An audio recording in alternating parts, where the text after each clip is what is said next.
Yesterday, Vladimir Putin recognized two regions of Ukraine as independent states. To put it simply, Russia just announced that it is carving out a big chunk of Ukraine. This action by Putin further confirms that Mitt Romney was right when he called Russia the #1 geopolitical foe.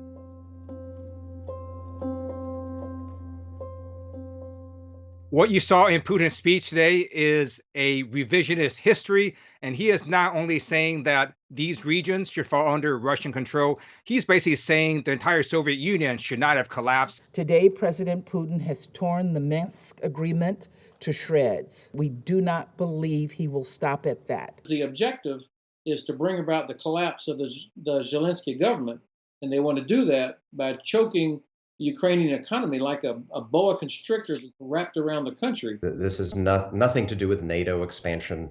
It has everything to do with his belief that Ukraine has no right to exist. And by the way, two other nations to focus on here, close NATO allies and partners, not members of NATO, but Finland and Sweden. You're seeing news reports about the Finnish and the Swedish people starting to think, maybe a good thing to join NATO. I believe that the Kremlin understands that we would be hesitant or uncertain when it comes to sanctions because they didn't launch 100,000 troops in a gigantic assault headed down the highway towards Kyiv. Some people will argue we should not impose all of the sanctions now because then we have nothing left to deter him with.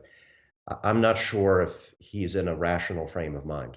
Unfortunately, President Biden has once again put us on the back foot and ceded the initiative to Vladimir Putin. I thought the Ukrainian president put it very well yesterday in a speech in which he said if Joe Biden and Kamala Harris are convinced that Vladimir Putin is prepared to invade, what are they waiting for? We don't need your sanctions after the bombardment will happen, and after our country will be fired at, or after we will have no borders, or after we will have no economy, or parts of our countries will be occupied. Why would we need those sanctions then?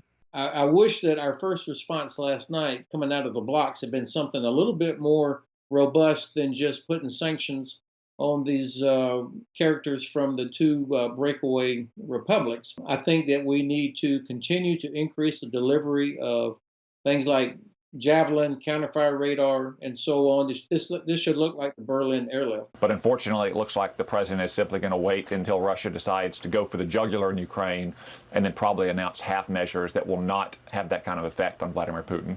Putin is getting exactly what he doesn't want here. Let's hope he wakes up and walks away from this nightmare he's creating. We're doing everything we can, and it's my responsibility to do everything I can to try diplomatically to prevent a war. It feels like that your meeting with Sergei Lavrov this week, if it happens, it means no war. If it doesn't happen, it means war's begun. Is that the fair way to look at that meeting?